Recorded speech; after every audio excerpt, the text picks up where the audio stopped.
यंदा अनेक भागांमध्ये जांभळाच्या झाडांवर अभूतपूर्व प्रमाणात फळे लागलेली दिसत आहेत। झाडांखाली जांभळांचा सडा पडत असून ही केवळ भरघोस उत्पादनाची बाब नसून आगामी दुष्काळाचा संकेत असू शकतो, अशी चर्चा ग्रामीण भागात रंगू लागली आहे। विशेष म्हणजे ज्येष्ठ नागरिकांच्या पारंपरिक अनुभवांबरोबरच वनस्पतीशास्त्रातील काही संकल्पनांमुळे या चर्चेला अधिक बळ मिळत आहे। ग्रामीण भागात आजही एक जुनी म्हण प्रचलित आहे, ज्या वर्षी जांभळाचा सडा पडतो त्या वर्षी दुष्काळ पडतो। अनेक वृद्धांच्या मते पूर्वीही ज्या वर्षी जांभळाचे उत्पादन असामान्यरित्या वाढले त्या वर्षी पावसाचे प्रमाण कमी राहिल्याचे अनुभव आले आहेत।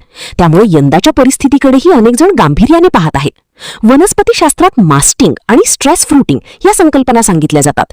त्यानुसार झाडांना प्रतिकूल हवामान किंवा पाण्याच्या कमतरतेचे संकेत मिळाल्यास ती आपल्या वाढीपेक्षा अधिकाधिक फळे आणि बियांची निर्मिती करण्यावर भर देतात।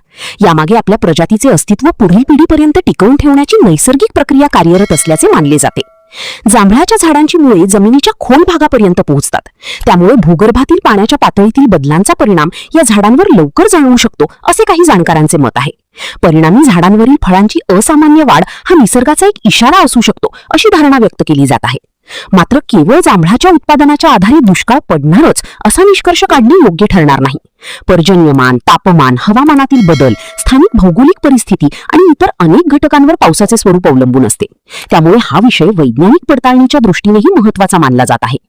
तरीही निसर्गाचे संकेत आणि पारंपरिक अनुभव यांचा विचार करता पाण्याचा काटकसरीने वापर, जलसंधारण आणि संसाधनांचे योग्य नियोजन याकडे आतापासूनच लक्ष देणे गरजेचे असल्याचे मत पर्यावरण अभ्यासक व्यक्त करत आहेत। यंदाच्या जांभळाच्या भरघोस उत्पादनाने निसर्ग आणि मानवी जीवनातील अतूट संबंध पुन्हा एकदा चर्चेत आणले आहेत।